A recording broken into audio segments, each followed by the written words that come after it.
মাদক কারবারে বাধা দেয়ায় 11টি মাদক মামলার আসামি জাহাঙ্গীর আলম কর্তৃক তরুণ কাপড় ব্যবসায়ী মানিকের বিরুদ্ধে মিথ্যা নিউজ ও পুলিশ পরিচয় দিয়ে মিথ্যা মামলার হুমকি এর প্রতিকার চেয়ে সংবাদ সম্মেলন করেন তরুণ কাপড় ব্যবসায়ী মানিক। তিনি বলেন, আমার নাম হচ্ছে মোহাম্মদ মানিক, আমার বাবার নাম হচ্ছে আদিজুর রহমান। আমি একজন ব্যবসায়ী। আমার এই বাজারে পালংখালী বাজার 7 নম্বর ওয়ার্ড আমার ঠিকানা। আমি একজন কাপড় ব্যবসায়ী। বিভিন্ন ধরনের একজন হয়রানি সৃষ্টি করতেছি আর সাংবাদিক পরিচয় দিয়ে, ওই কারণে আমি সম্মেলন করার জন্য বিয়ে করছি। উনি হচ্ছে একজন মাদক ব্যবসায়ী, ওনার নাম হচ্ছে জাহাঙ্গীর আলম। ওনার 11টা মাদক মামলা আছে। উনি পুলিশ পরিচয় দেয়। ওনার একটা পুলিশের একটা এনআইডি আছে, আর একটা আছে বলতে কি ওনার শ্বশুর একটা মাদক ব্যবসায়ী। ওনার শ্বশুরদের 7টা মাদক মামলা আছে। ওনার শ্বশুরের নাম হচ্ছে মুজিবুর রহমান, পিতা হচ্ছে আবুল মঞ্জুর।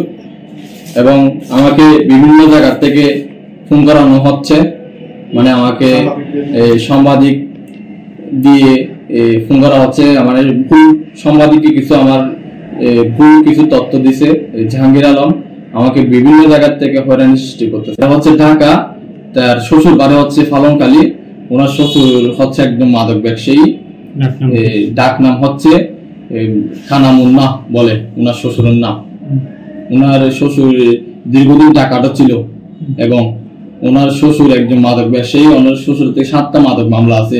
আমাদের কাছে আমাদের মানে পরিবারের বলতে আমার নামে কোনো থানাতে একটা কোনো সালিশে বসে নাই, আর মেম্বার চেয়ারম্যানের কাছে আমাদের কোনো সালিশে বসে নাই। তারপরে আমাদের একটা মান সম্মান পূর্ণ করতেছে এই জাহাঙ্গীর আলম। কিছু জায়গা সম্পত্তির বিষয়ে এগুলোর মধ্যে আমরা কোনো কথাই বলি নাই।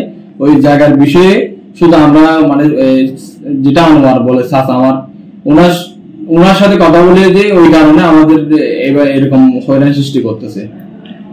বর্তমান মাদক ব্যবসায়ীর সাথে জড়িত আছে। ওনার কয়েকদিন আগে এখানে আসছিল এলাকায়, তো উনি ইয়াবার জন্য আসছিল। আসার সময় আমি ওনাকে আমার বাড়ির সামনে দেখছি, যখন পারি আমি বলি, তুমি ভাই এখানে কিছুর জন্য আসছো? শ্বশুর বাড়ির বেড়াতে আসলে এগুলো যেগুলো তুমি এখানে করো, মানে মানুষরা তোমাকে কিছু টাকা লেনদেন হইলে মানে আমাদেরকে সালিশ মানে বলে। এই কারণে বললাম তুমি আসছো বেড়াই যাও, মাদকের জন্য যেন আমাদের এলাকায় না আসার জন্য যখন বলছি, আমরা বললাম হয়তো মাদকের জন্য আসলে কি কি করতে পারবে, হয়তো মাদকের জন্য যদি আসে তোমার আমার এলাকার বাইরে করো গুলো। আমার যখন এলাকায় যদি কোনো কিছু হয়, আমাদের এলাকার সুনাম আছে, এই সুনামটা নষ্ট হবে। এটা জানার পর তুমি আমি দেখে যাবো আমাকে অনেক বিভিন্ন ধরনের হুমকি সৃষ্টি করে, এবং তুই যদি পারো আমার জন্য দেখিস। এই কথা বলার পরে উনি আমাকে বিভিন্ন জায়গায় আমার জন্য মিথ্যা অভিযোগ করতেছে।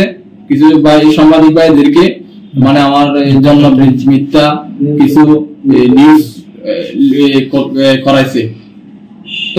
একটা অনুরোধ করতেছি যেন আমাদের মতো ছেলেরা এই হয়রানির যেন না পড়ে, সেটার জন্য আমি অনুরোধ করতেছি।